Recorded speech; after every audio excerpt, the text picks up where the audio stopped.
Boa noite, irmãos e irmãs, graça e paz. Sejam muito bem-vindos à página da Igreja Presbiteriana de Blumenau. Esta é a nossa live Orai Sem Cessar. Muito obrigado pela sua companhia, muito obrigado pela sua presença.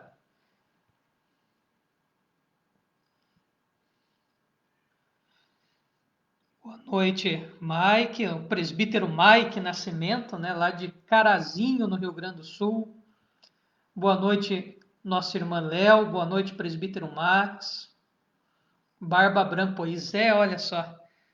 Eu vou deixar ficar toda branca para eu me fantasiar de Papai Noel em dezembro, ver se sai um dinheirinho. Mas demora ainda, viu, Mike? Demora para ficar todo branco. Eu estou fazendo luzes na barba. Aí eu estou fazendo platinado, sabe? Bota aquela touquinha, puxa o fiozinho da barba e pinta só uns fiozinhos de branco. Boa noite, tia Fi. Boa noite, Carmelito. Boa noite, Marina, membros da Segunda Igreja Presbiteriana de Blumenau. Sejam bem-vindos. Vamos iniciar orando esta nossa transmissão nesta noite chuvosa de 11 de julho, sábado, aqui em Blumenau. Oremos. Deus eterno, nós te louvamos porque temos visto a tua boa mão e o teu cuidado e a tua providência nas nossas vidas. Obrigado, Pai, por dar muito mais do que nós necessitamos. Obrigado, Senhor, porque a tua mão tem sido generosa nas nossas vidas. Obrigado pelos irmãos e irmãs que estão aqui conosco, assistindo e participando desta transmissão. Abençoe-os, ó Pai, juntamente com eles, todos os seus familiares. Deus eterno, abençoe esta transmissão, o texto que será lido e exposto. Quanto a mim, coloque nas tuas mãos, ó Santo Espírito, para falar de ti e não de mim mesmo, para que juntos aprendamos ouvindo a tua voz através da Escritura. Em nome de Jesus. Amém. Então, a você que está chegando agora, boa noite, Deus lhe abençoe. Vamos lá. Hoje iniciar o capítulo 13 de Romanos. Leremos os versículos de 1 a 7. Romanos, capítulo 13, versículos de 1 até o 7.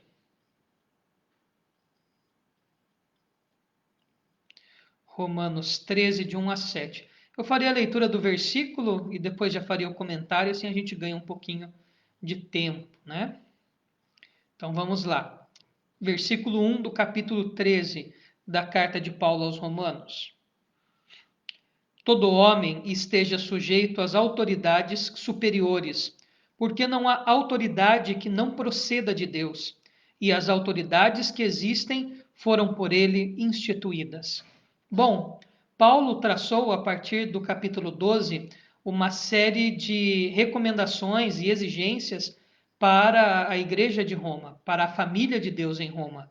Logo, ele tratou da relação mais dentro da comunidade, ele tratou da relação que nós temos que ter conosco, né? Então, com os outros, com nós mesmos, falou de uma maneira geral qual que deve ser a nossa conduta com as pessoas que não pertencem à família de Deus, até com aqueles que nos perseguem. E agora ele vai falar qual que deve ser a nossa relação individual, tá? Paulo não está falando aqui da relação da igreja com o Estado. Tá? Está falando agora do indivíduo cristão, eu e você e eu. Qual deve ser a nossa postura enquanto indivíduos cristãos diante do Estado, diante do poder civil estabelecido, diante da administração pública, do ente federativo, no caso, aqui para nós, né, qual que deve ser a nossa postura enquanto cristãos diante da República Federativa do Brasil e os poderes estabelecidos em todos os âmbitos, municipal, estadual e federal, executivo, legislativo e judiciário. Então vamos lá. O capítulo 13, versículo 1, traz uma informação importante. Paulo, em última análise, fala que quem permite e dá poder a estas autoridades estabelecidas é o próprio Deus. Ou seja, todo aquele que governa, todo aquele que tem poder, todo aquele que é instituído, né, de poder para governar, Deus é o que lhe garante este poderio para exercer o seu governo. Claro, surge uma pergunta aqui, mas é aquele político corrupto, danado, sem vergonha? Veja, nós não estamos falando aqui no sentido estrito do indivíduo, mas do cargo. Quem dá autoridade para o prefeito governar? O cargo prefeito? Deus. O prefeito é o pior de todos, né? A legitimidade do cargo vem de Deus, não necessariamente o indivíduo. Senão Deus quis que aquele corrupto governasse em nome dele? De maneira nenhuma. Então aqui estamos falando no sentido de cargo, não estamos falando no sentido do indivíduo. Claro que se o cara é corrupto, se ele está lá para o interesse, e não tem nenhum aval divino aquele indivíduo que governa. Mas o cargo de prefeito, o cargo de vereador, o cargo de presidente, no caso eu estou usando um anacronismo, né? Porque eu estou pensando nas autoridades instituídas nos dias de hoje. Paulo tem em vista aqui o sistema estatal romano, que era muito diferente do nosso, aqui no século VI depois de Cristo. Tá? Então, Deus não dá aval divino para político corrupto, mas o cargo que existe para a administração civil pública, esse sim, né, é proveniente de Deus. Tá? Só para ficar claro aqui e não criar confusão na nossa cabeça. De modo que aquele que se opõe à autoridade resiste à ordenação de Deus, e os que resistem trarão sobre si mesmos condenação.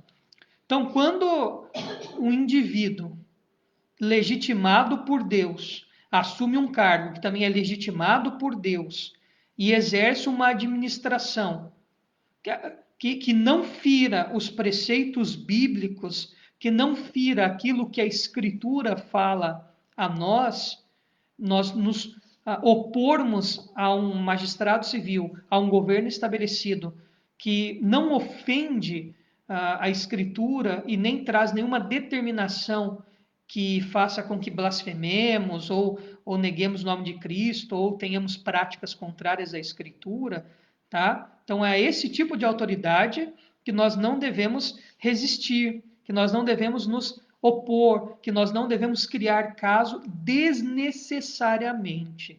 Tá? É óbvio que a administração que Paulo tem em mente aqui, a administração romana, no século VI, ainda não estava perseguindo os cristãos.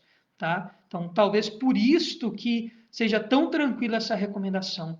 É óbvio que o chamado cristão não é para ser passivo diante de um governo, por exemplo, que tenta impor um estado de tirania aonde você tem que negar a sua fé em Cristo. Então, os primeiros cristãos preferiam a morte do que negar a Cristo. Mas veja, não se rebelavam contra o Estado, não se rebelavam contra Roma. Antes, diz que eles morriam assim quando começou a perseguição, ajoelhados, orando e cantando no Coliseu. Então, ainda que haja um governo tirânico, a nossa resistência não é rebelião, não é motim armado, não é pegar em arma para defender o cristianismo. Olha, o governo que se levantou agora não é cristão, e esse governo disse que quem for cristão vai morrer. Vamos reagir, igreja. Vamos fazer um exército, vamos pegar em armas e vamos lá lutar para derrubar esse governo e colocar um governante cristão. Opa, aí não é, né? O sentido é complicado, né? Mas não é essa a postura. Veja a postura dos primeiros cristãos. Tanto que vão dizer que o sangue dos mártires foi o que semeou, que foi a semente, que foi o crescimento da igreja nos primeiros séculos, tá? Então, a gente não precisa seguir cegamente, mas o pacto da escritura é sempre pacífico, é sempre pacífico. Ah, tem um governo aí que fere os princípios cristãos. Bom, vamos viver a nossa vida de maneira cristã e tentar viver em paz com o governo. Ah, mas o governo agora vem nos perseguir dentro de casa. Então, a nossa resistência deve ser a mesma dos primeiros cristãos. Preferimos a Cristo do que a seguir leis, ainda que isso custe a nossa vida. Então, essa resistência tem que ser muito bem pensada e também não é não resistir cegamente. Né? Ah, se o governo mandou negar a Cristo, vamos negar a Cristo. Negativo, né? Não é essa a ideia. Versículo 3. Porque os magistrados não são para temor quando se faz o bem, e sim quando se faz o mal. Queres tu não temer a autoridade? Faze o bem e terás louvor dela.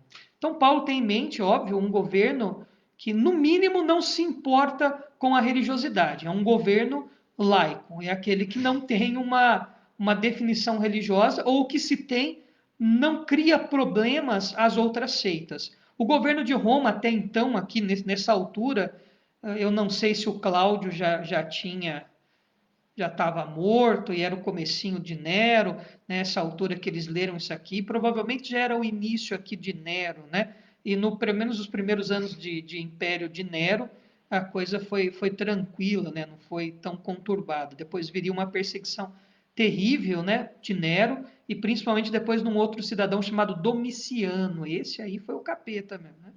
Mas até aqui, até Paulo ter escrito esta carta, a coisa estava tranquila, não havia uma perseguição. O Império Romano, na cidade de Roma, tolerava outras manifestações religiosas. Óbvio, desde que não tivesse uma denotação política, que fosse contra o parlamento, contra o império, né? E que eles estavam lá na deles, o império não se importava. Então é óbvio que o versículo 3, quando fala que a autoridade não é para o temor se a gente faz o bem, eu acho que isso cabe muito a título de Brasil hoje, né? Assim, né, há muita discrepância dá um abismo, né, sociológico, político, social, etc., do que era o governo romano que Paulo tinha em mente aqui, do próprio governo judeu, né, da cabeça do judeu, a administração pública judaica, do que é o Brasil nos dias de hoje. Mas, se formos falar a título de Brasil, né, é aquela coisa. Enquanto o governo está lá governando e não vem interferir nos assuntos da igreja ou da nossa fé, ou mexer com a escritura, ou sancionar qualquer tipo de lei, ou criar qualquer tipo de lei que nos obrigue a mente a não seguir a escritura, tá? Então, enquanto o governo não faz esse tipo de coisa, nós não temos que temer realmente essa forma regulatória do governo. Ou seja, se pensarmos no sentido que era Roma para os romanos e até para os judeus cristãos aqui, não era nada assim. Se você fosse um cidadão tranquilo, você não teria problemas. A mesma coisa hoje no Brasil. Não existe perseguição religiosa no Brasil. Talvez nós tivemos alguma coisa no Brasil, império de perseguição religiosa, em alguns cantões muito isolados, né? Alguns cristãos que realmente passaram por perseguição, até alguns pastores presbiterianos e membros presbiterianos tiveram alguma perseguição religiosa no início do trabalho em cantões do Brasil. É fato, é registrado isso, né? Mas nos dias de hoje não existe mais esse tipo de perseguição. Então, uma aplicação bem simples. Se você é um indivíduo que segue a lei brasileira, seja o Código Civil, seja o Código Penal, seja a Constituição Federal, sejam as leis infraconstitucionais, ou enfim, aquelas leis regulamentatórias em geral, né? Qualquer lei que regulamente alguma coisa, qualquer norma que regulamente alguma coisa, né? O estatuto do condomínio que você mora e etc. Desde que você siga aquilo, a maioria, acho que 90% do que nós temos aí do amparo legal brasileiro, vou dizer 90% porque eu não li todas as leis, né? Mas nenhuma vai ferir ou obrigar a nossa mente religiosamente. São leis embasadas na Constituição, e a Constituição diz que o Brasil é um Estado laico. Ou seja, um Estado laico não é aquele que é religioso ou antirreligioso, mas é aquele que fala assim, ó, nós governamos sem interferência ou influência religiosa. E vocês religiosos cuidam aí das coisas de vocês, o Estado cuida da coisa do Estado. Então, se nós formos cidadãos de bem e seguirmos o aparato legal brasileiro, a gente não vai ter uma vida tranquila. Por que a gente vai temer a polícia se você é um cidadão de bem? Por que você vai temer uma investigação? Se você for citado numa investigação, se você for intimado para depor em algum caso, se você tem a consciência limpa, livre de você não fez aquilo, por que você vai temer? Então, quem vive com medo de polícia, vive com medo de juiz e tal, de repente é porque está descumprindo as leis. Se você não sonega imposto, se você é um cara direitinho ali com a questão fiscal, com a questão penal, com a questão civil, não há por que temer. Pelo contrário, né? Se a nossa conduta é uma conduta idônea, uma conduta legal, aqui Paulo vai dizer que nós somos até elogiados pela autoridade civil. Versículo 4. Visto que a autoridade é ministro de Deus para o teu bem, entretanto, se fizeres o mal, teme, porque não é sem motivo que ela traz a espada, pois é ministro de Deus, vingador, para castigar o que pratica o mal. Então, olha que interessante, ainda abordando essa questão do governo, do Estado, né? Qual a nossa postura enquanto cristãos diante do Estado e do Estado para conosco a partir da Bíblia. Se alguém invadisse a igreja de Roma aqui nessa época e causasse transtorno e fosse lá agredisse os cristãos ou roubasse alguma coisa e fosse acionado a guarda de Roma, né, a polícia de Roma, ela iria punir o criminoso. Então, veja, ainda nesse contexto não havia uma perseguição aos cristãos e tal, né? A cidade, o império era tolerante à coisa. Depois muda, né? Enfim, muda o governo, muda a interpretação da coisa também. Mas a título de Brasil hoje não é muito diferente, né? Se nós sofrermos um dano, né, na igreja, um roubo, um furto, e nós acionarmos a polícia e após abrir um inquérito e descobrir quem foi o indivíduo, ele será preso, tá? Então, essa é a ideia aqui. E olha que coisa importante, né, que esse versículo faz. Coloca esta autoridade que não milita contra a Escritura, mas que sejam os governadores que sejam ateus, por exemplo. É um governador ateu, mas que ele entende a liberdade religiosa e não interfere nessa questão. Não é um cara que cria leis ou que delibera em desfavor da questão religiosa, da questão de Cristo aqui.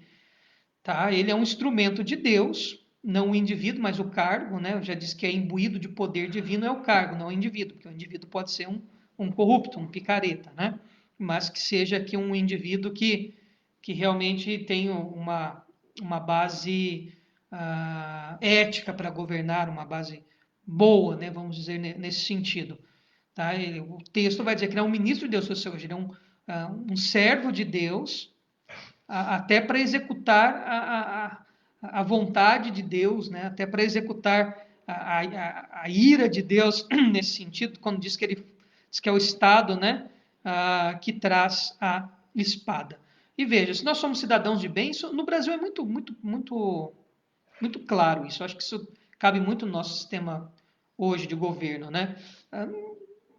A polícia, de certa maneira, nos protege, né? Ou seja, a lei nos protege, né? Nós somos protegidos pela lei enquanto nós seguimos a lei. Não há nenhuma lei no Brasil hoje que fira a consciência bíblica, né? Eu posso dizer aqui publicamente que eu sou cristão, que eu amo a Cristo, que Cristo é o meu Senhor e Salvador, que a Bíblia é a minha única regra de fé e prática, que para mim a Bíblia, a Escritura é a palavra de Deus, e que para mim a Escritura, a palavra de Deus e o mandamento divino, e o que a Bíblia diz acerca de Cristo e que Cristo requer de mim, é acima de qualquer lei humana. Posso falar isso aqui, que não sou taxado como um rebelde. Falar, então, se ficar entre a Bíblia e a lei do país, você vai preferir o quê? Eu vou preferir a Bíblia. E no Brasil eu posso falar isso abertamente, sem sofrer nenhuma retaliação legal. Então, no caso aqui, nós temos um dispositivo constitucional, o artigo 5º da Constituição Federal de 1988, que defende a nossa liberdade de consciência, inclusive religiosa. O versículo 4 traz uma coisa importante também, dizer que é o Estado que traz a pena, porque é ele que toma a mão da espada, né? Traz a espada, pois é ministro de Deus para castigar o que pratica o mal. Então, é o Estado que toma a mão da espada, da arma, poderia ter até uma ideia aqui de pena capital, aquele que tem essa, né, de aplicar até a pena de morte, né, se necessário, nesse contexto aqui histórico, né, mas é o Estado que toma, é o Estado aqui que toma mão à espada, que faz o uso da arma para a aplicação da pena, da segurança e para o bem daqueles que são de bem e para o castigo daqueles que são criminosos. Tá? Então, o texto nos dá esta base aqui, que é o Estado que toma mão da arma para defender o cidadão de bem, nesse sentido. Versículo 6. Versículo 5. Estou pulando aqui. É necessário que lhe estais sujeitos, não somente por causa do temor da punição, mas também por dever de consciência. Olha que interessante, Paulo agora vai tratar uma questão ética, né? Então a gente vai seguir as leis só por medo de questão de punição? Não, mas por dever de consciência, ou seja, de autorreflexão. Vou dar um exemplo bem prático aqui para a gente hoje, tá? Como a questão aqui é civil, né? Eu não estou me atendo muito ao contexto romano, porque eu acho que faz assim, uma aplicação que faria mais sentido para nós hoje, né? Então, por isso que eu estou deixando um pouco a questão histórica de lado hoje, e geralmente eu faço o contrário, né? Você está andando numa via com o seu automóvel e o limite de velocidade lá é 50 km por hora. E você então anda 50 km por hora, porque você fala, poxa, aqui está cheio de radar. Se eu andar a 60, eu vou ser multado. Logo, se não tivesse radar, eu andava a 60, 70, 80, 90, 100. E Paulo, então, coloca isso em xeque, né? Nos traz a memória uma questão ética. Peraí, né? Uma questão de consciência. Ora, se aqui o limite de velocidade é 50 km por hora, é porque há um motivo. Se você andar mais do que essa velocidade nesta via, você coloca em risco a sua vida e a vida do outro. Porque o engenheiro de trânsito veio aqui, fez os cálculos, viu a questão de frenagem, no tamanho do trânsito, geralmente do fluxo e etc. Né? E a partir daquilo estabeleceu, dada a segurança da via, que você pode andar seguro até 50 km por hora. E quantos acidentes não acontecem mesmo em baixa velocidade, devido às questões que às vezes fogem do controle dentro do trânsito. Né? Então, o apelo de Paulo é: você não tem que cumprir a lei porque você tem que ter medo de ser punido. Eu não vou entrar nessa loja e furtar essa televisão a hora que o vendedor não estiver olhando, porque tem câmera, eu posso ser preso. Claro que não. Nós somos cristãos. Olha, eu não vou furtar esta televisão porque a Bíblia diz não furtarás. Pelo contrário, eu tenho que comprar, pagar, né? Esse é o meu dever moral. Então, aqui a ideia de dever de consciência também tem essa ideia de moral. O Espírito Santo nos enche de moral nesse sentido prático, de reflexão, de consciência, tá? Então eu deixo de fazer essa série de coisas só porque eu tenho medo da punição? Paulo fala negativo, por causa da consciência. Que consciência? Consciência cristã. Paulo está escrevendo para cristãos. Paulo não está escrevendo para ateus, para agnósticos, para qualquer outro indivíduo. Está escrevendo para cristãos. Se você é cristão, você tem uma obrigação moral com as leis, de cumpri-las. Versículo 6. Por esse motivo também pagai tributos, porque são ministros de Deus, atendendo constantemente a este serviço. É moderno isso, né? Sabe por que é moderno? O sistema político romano, né, emprestou o seu modelo muito, né, para esse nosso sentido, para a nossa ideia hoje, né? Lógico, com muitas diferenças, mas há muita similaridade, né, no sistema romano com esse sistema moderno de Estado, lógico, né, ressalvadas todas as diferenças históricas. Mas a ideia do tributo aqui, né? Hoje no Brasil nós temos um problema muito sério. Muitas pessoas, sejam indivíduos, pessoas físicas ou pessoas jurídicas, que têm uma prática horrível de sonegar impostos, de não pagar imposto, ou de dar um jeitinho de diminuir a carga tributária de maneira ilegal. E a Bíblia fala, olha, a gente tem que pagar tributo. Jesus já havia dito, né? Dai a César o que é de César, dai a Deus o que é de Deus, quando perguntado se deveria ou não pagar imposto. E isso era um tema muito caro aos judeus no tempo de Jesus, pagar imposto a Roma, isso era um transtorno. Inclusive, o que levou a algumas rebeliões antes de Jesus, né? De alguns líderes malucos lá que fizeram rebeliões, e muito por causa dessa insatisfação com o pagamento de tributo a Roma. Mas Paulo fala o seguinte, vou trazer o ensinamento de Jesus, o que é de César é de César. Então, meu irmão, o que é IPVA, pague. O que é IPTU, pague. O que é imposto de renda, gente, imposto de renda é um negócio absurdo, né? Você pagar o imposto sobre o seu bem de consumo, sobre o carro... 28 mil. Opa, eu falei imposto de renda que o Google começou a falar sozinho. Ô, Google, você tá louco? Tá? Já tomei a facada já, Google, não precisa, né? Já levei uma facãozada do imposto de renda. Mas você ainda fala, é um bem de consumo, né? Meu carro.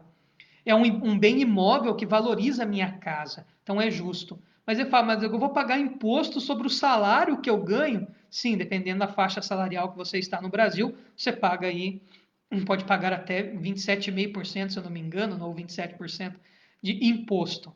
É um absurdo, né? Mas é legal. E Paulo fala, ora, se há tributo, nós temos que pagar tributo. Ainda que soe aos nossos olhos isso é um absurdo, nós temos que pagar o tributo.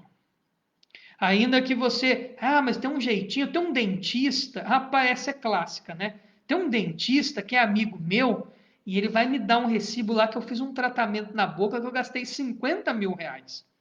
Bom, até pouco tempo a Receita não ficava regulando muito isso aí, não. Agora, meu irmão, seu dentista não declara lá, ainda que como pessoa física, no seu registrinho lá, no seu recibo, que ele emite o recibo como pessoa física, né? Ou melhor, né, como pessoa jurídica, que seria o ideal. Mas se ele põe como prestador de serviço, ele tem que pagar o tributo e emitir a nota fiscal de serviço pelo município, né?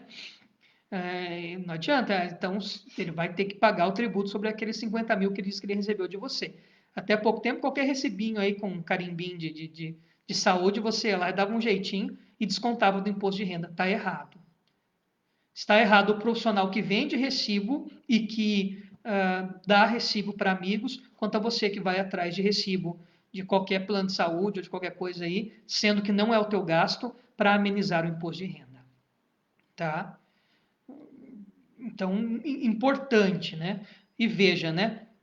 No Brasil, é tão bacana o sistema que nós temos para a igreja, que a igreja tem imunidade tributária hoje. O Estado está tão tranquilo com referência à igreja, que a igreja não tem isenção. Quem falou que a igreja é isenta de imposto? Não existe. A igreja é imune. Esse é o termo constitucional. A igreja é imune a imposto.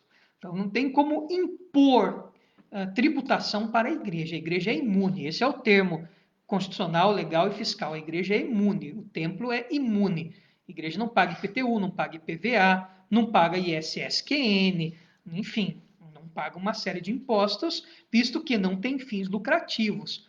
Né? O que a igreja arrecada é para a manutenção do seu próprio culto. Esse é o entendimento do STF, numa súmula que ele tem paradigma para isso aí, que foi julgado alguns anos atrás. Tá? E é um modelo para todo mundo aí usar. Mas nós, que não somos igreja, nós que somos cidadãos civis, eu e você e eu, temos que pagar os tributos, as taxas e etc. É o nosso dever moral. E veja que interessante que até essa questão da cobrança tributária, Paulo fala que há um retorno, atendendo constantemente a esse serviço. Também são ministros de Deus. Por mais que tenhamos no Brasil uma série de limitações nos serviços públicos, nós temos serviços públicos. O Sistema Único de Saúde não é o sonho de qualquer um. E é óbvio que, assim como você, eu tenho uma série de críticas a fazer ao sistema. Aliás, nós somos excessivamente, desnecessariamente críticos. Enquanto cristãos, nós devíamos fazer algo para melhorar. Mas a gente fica, às vezes, só escondido atrás de uma tela criticando, né? É um absurdo isso, mas temos que pedir perdão a Deus e mudar a nossa postura. Mas o SUS não é perfeito, mas existe. Tá? Todo cidadão que bate na porta do postinho será atendido. Muitos países não existe esse sistema público de saúde. Não é o mais eficaz do mundo, mas é eficaz. E muita gente é atendida pelo SUS. No Brasil tem escola pública e excelentes escolas públicas. Eu estudei num colégio, João Bueno, eu sempre estudei em escola pública na minha vida, com exceção da universidade, né? Geralmente é assim, o cara estuda em escola particular a vida inteira e depois vai fazer faculdade pública. O outro rala a vida inteira em escola pública e vai fazer faculdade privada, porque não consegue passar na federal, né? Aí troca os polos, né?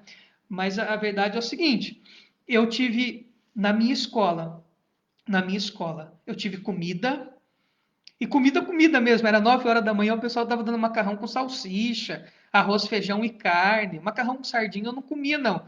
Dava um angu de maisena de chocolate, que era um negócio incrível, assim, né? Colher de plástico, aquele potinho de plástico, prato de plástico, né? Aquilo ia junto fazendo ranhura, né? Ficava tudo arranhado, aquele talher de plástico, aquele prato de plástico, né? E depois juntava sujeira naquele meio ali, isso era uma nojeira, né? Mas a gente comia e estava tudo vivo, bonito e forte, né? E eu repetia, era uma época que o pessoal meio que não era muito da merenda, né? E eu ia lá, era amigo das merendeiras e repetia umas 3, 4 vezes, né? Às vezes não aguentava mais comer, eu esperava dar o sinal para voltar para a sala, estava enrolando ali ainda. A merendeira, oh, quer mais um pouquinho? Falei, então só mais um pouquinho. Eu ia para casa que só precisava jantar depois. Mas, ó, eu comia, eu estudava, né? Tinha água, luz, o sanitário, funcionários. Ou seja, as escolas públicas funcionam. Funcionam. A USP é uma das melhores universidades do mundo. A Universidade Federal de São Paulo, né, a USP, é uma das melhores universidades do mundo. Se eu não me engano, é a melhor da América Latina, num ranking que eles fazem aí. Ou seja, referência. A Unicamp, a Unesp, a UFSC, né, a Universidade Federal de Santa Catarina, é uma universidade reconhecidíssima, né, vai mandar até agora uns projetos para o espaço e etc. Literalmente para o espaço, né, vai no foguete lá para o espaço, de refrigeração, né, de eletrônicos. Então, veja, existe no Brasil. E por mais, pastor, mas tem corrupção, tem desvio de verba? Claro que tem. Mas esse dinheiro é revertido. Então, ainda que tenha todos esses desvios, esta imoralidade por parte desses poderes instituídos, esses indivíduos que não são ministros de Deus, no caso, né, que são corruptos, o cargo deve ser respeitado. Ainda que o cara seja um picareta, você pode entrar com uma ação contra o indivíduo, mas nunca deve respeitar o cargo. Você pode falar assim, ó, o Beltrano fulano é um sem vergonha, mas você não pode falar o deputado, o cargo de deputado, que pelo contrário, né, o cargo deveria ser exercido para o bem comum. Tá? Então, ou seja, daquilo que é tributado há retorno, tá? Ainda que precário, mas ainda há retorno. No Brasil, a maioria da população tem acesso à educação, à saúde e à segurança. Versículo 7. Pagai a todos o que lhes é devido. A quem tributo, tributo, ou seja, pague seus impostos. Não sonegue. Não compre sem nota fiscal. Não compre produto falsificado. Não compre produto de procedência duvidosa, né? Nunca. Sempre opte por aquilo que é lícito, por aquilo que é legal, mesmo que você pode ser punido depois. Comprei esse computador aqui que é 5 mil reais, eu paguei 2 mil aí, não sei o quê. Daqui a pouco você está respondendo por receptação, né? Que compra produto de fim ilícito, seja de furto ou de roubo, né? E dá cana, viu? Da cadeia, receptação da cadeia. Porque quando a gente julga a questão moral do crime, nós entendemos que o indivíduo que compra, que o crime de receptação é tão imoral quanto o do furto, até mais imoral do que o furto, porque quem compra um produto que é produto de furto, ou de roubo, ou de sonegação fiscal, ou, enfim, está movimentando o mercado e fomentando. Por que, que há gente que rouba carro? Porque há um público que compra carro roubado. Por isso que receptação é um crime mais pernicioso do que o furto para o Código Penal brasileiro. É filosofia do direito, que doideira, né? Mas a quem tributo, tributo. A quem imposto, imposto. Então, pode ser sinônimo um do outro, né? Se a gente for atualizar, a quem taxa, taxa. A água, a luz, telefone. A quem respeito, respeito. Ou seja, é o nosso dever cívico respeitarmos o Estado. Você tem o direito de discordar dentro dos limites da elegância cristã, da boa conduta e da consciência e da moral. Você pode discordar e fazer pelos meios legais o teu ato de discordar do governo. A quem honra, honra. Né? Então, nós temos que respeitar e honrar o Estado. Veja que interessante e que tema tão moderno, né? tão peculiar para os dias de hoje, né? Apesar de ter sido escrito há 2000 anos atrás, é muito moderno. Qual que deve ser a nossa conduta enquanto cristãos diante do Estado? Em geral, deve ser uma atitude pacifista. É óbvio, Paulo não nos convida a uma resistência cega, sem questionar.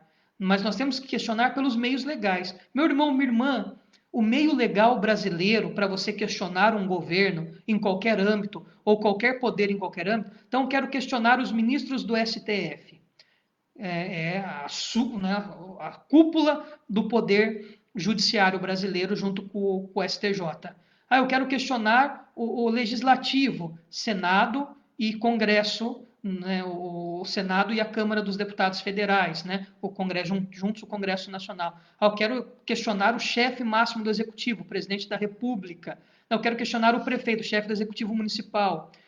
Enfim, quero questionar o juiz da cidade, que é o judiciário estadual. Né? Não existe judiciário municipal no Brasil. Né? O juiz ele está na cidade, mas ele pertence à vara do Estado, né? O Tribunal de Justiça do Estado. Não existe justiça municipal. Existe judiciário estadual sempre, né? O Estado que exerce isso, depois em âmbito federal também. Mas veja, o meio legal para você questionar qualquer uma dessas pessoas não é efetivamente a página tua no Facebook. Por quê? Porque não adianta nada. Você ficar lá escrevendo, o presidente é ruim, o presidente é bom. O ministro da Educação é ruim, o ministro da Educação é bom. Esse não adianta nada, só gera discórdia. Você tem um problema contra o presidente da República, você acha que o presidente da República fez alguma coisa que fere a Constituição, que fere a lei de responsabilidade fiscal, que fere o decoro presidencial, que fere alguma lei que é passível de impeachment, qualquer cidadão brasileiro tem direito de editar e digitar um documento e entregar e pedir um impeachment do presidente. Ou se você acha que o presidente está cometendo um crime, você pode mover uma ação civil pública no Ministério Público. Ou seja, qualquer cidadão brasileiro pode se manifestar de maneira legal. Existem os mecanismos e os veículos legais para isso. Não é grupo de WhatsApp, não é página de Facebook, não é Twitter, não é Telegram, não é Instagram, não é Skype, não é você ficar disseminando o ódio de A ou de B. Se você tem algum problema com o prefeito da cidade, primeiro tente falar com ele pessoalmente. Não é o que a Bíblia diz? Vai até o teu irmão. Vai lá e senta e tenta conversar com o cara. Não, ele não me atende e o crime é algo gritante, público. Você tem provas disso? Tenho. Faz um juntado das provas e move uma ação. Uma ação civil pública, lá no Ministério Público. Mas eu não sei como que eu faço isso. Vai lá na Defensoria Pública, que é de graça, e pergunta para o defensor público, agenda um horário lá, o prefeito fez isso, como que eu devo proceder? Aí tem mais 5 pessoas que estão comigo. Aí você pode mover uma ação civil pública coletiva.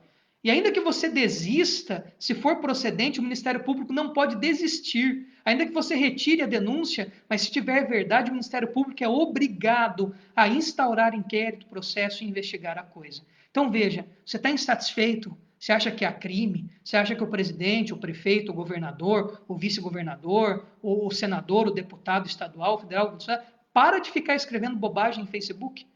Vai lá e escreve uma ação, vai ao Ministério Público e denuncie. Agora, se você não tem certeza daquilo que você está falando, melhor ficar quieto. Esse é o melhor conselho que o apóstolo Paulo nos dá hoje, porque ele pede para a gente, diante do Estado, a ter respeito, a ter honra, a ter dignidade. Então, se você quer falar, fale pelos meios legais. Ou é melhor não falar nada. E que seja lição para cada um de nós, assim como foi no passado, a posição do cristão diante do Estado, cristão e cristã diante do poder civil estabelecido. Então vamos aos nossos pedidos de oração. Se você ainda não deixou o seu pedido de oração, dá tempo.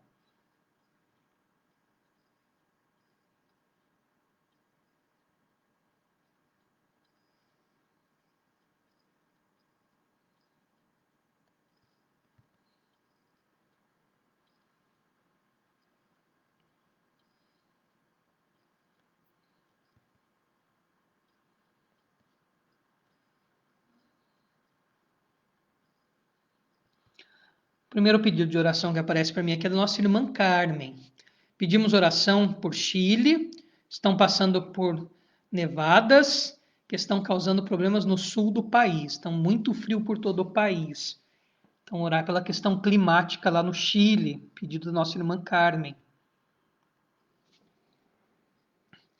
Também pede pelo seu irmão na fé, o presbítero Felipe Villarroel e sua esposa, que estão contaminados com o Covid. Também pedido da nossa irmã Carmen.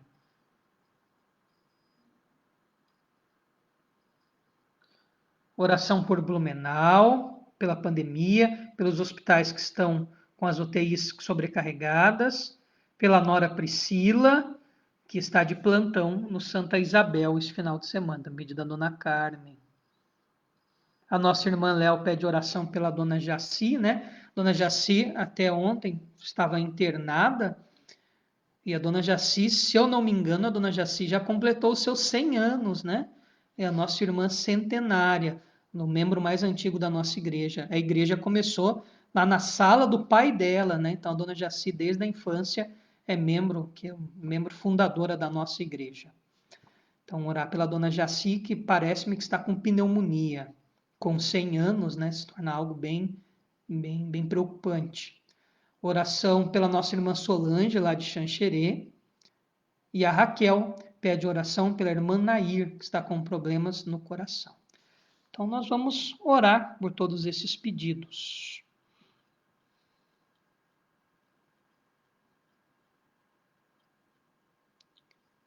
Então, oremos.